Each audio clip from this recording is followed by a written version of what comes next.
Thank you for the opportunity to present. I'm presenting on behalf of Dr. Arolfo, who could not be with us today. We have no disclosures. So after screening 2,300 abstracts, 148 met our inclusion criteria and were eligible for full-text review. We had 4 topics, of which one will be up for revoting. So the first question we tackled was, what are the indications and timing for surgery in acute complicated diverticulitis? And when we reviewed the literature, we felt that patients with perforated diverticulitis and peritonitis should be evaluated early for operative intervention to control the sepsis. But despite that there was no data to inform the exact timing of operative intervention, the clinical status of the patient should guide the urgency of surgical intervention.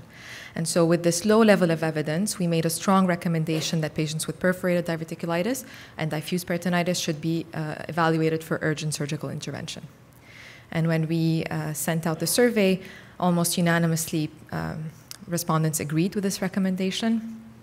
And this was the current practice of most of the respondents, which is not surprising. This question will be up for revoting. And we asked, what is the role of laparoscopic resection for diverticulitis in the emergency setting? The statement we made was that laparoscopic sigmoid resection with or without stoma in the emergency setting decreases overall complications compared to open resection. And a recommendation from the expert group was, despite the low level of evidence, we made a weak recommendation that when resection is indicated in the emergency setting of perforated diverticulitis, that a laparoscopic approach should be considered when the expertise to do so safely exists. And when we sent out the survey, almost all respondents agreed with this recommendation, but about 22% of respondents said that this recommendation would not change their practice. So this is why we're going to revote on this topic today.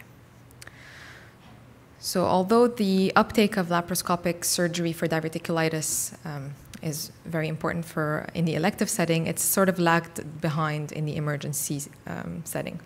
And we reviewed 10 papers with a total of 4,000 patients. Most of them observational, mainly single-center studies with only one systematic review of retrospective series, including 100 patients. And when we compare the morbidity and the mortality, despite the low level of evidence and the obvious limitations of these studies, including most of them being underpowered and single-center, there was either a similar morbidity and mortality in laparoscopic compared to open procedure, or even a slight advantage for laparoscopic procedures. And this is despite a conversion rate that's as high as 19 and up to 55% in laparoscopic group. So this topic is now up for revoting.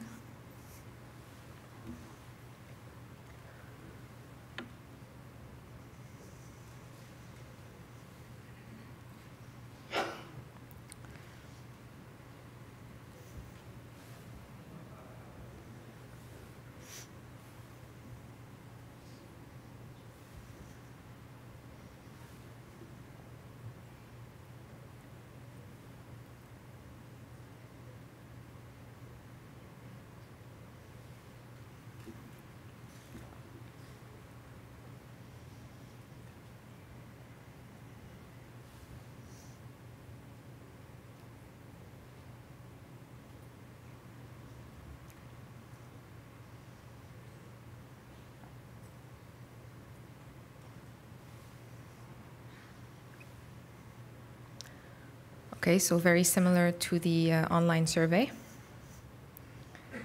And we're now going to vote on whether or not this would change practice.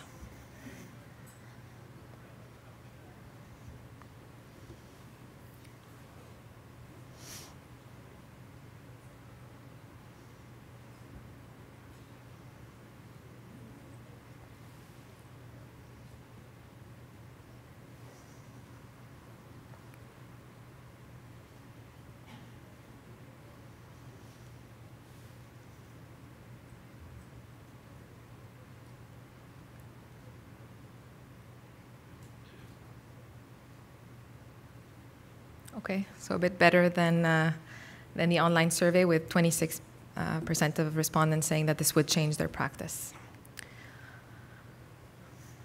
Okay, so the next question we tackled was, what is the optimal surgical strategy for diverticulitis in the emergency setting?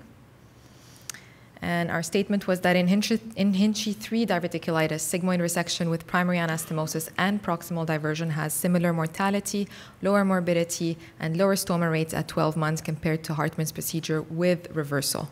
So the key point here is we're including patients who had reversal of their Hartmann's procedure as well. And the recommendation from our expert group was that, given the moderate level of evidence, we made a strong recommendation that in the appropriate clinical setting, sigmoid resection with primary anastomosis and proximal diversion should be considered over a Hartmann's procedure in these patients. And when we sent out the survey, the majority of respondents agreed with this strong recommendation. And about 30% of respondents said that this recommendation would likely change their practice, and about half of the respondents said that this was already their current practice.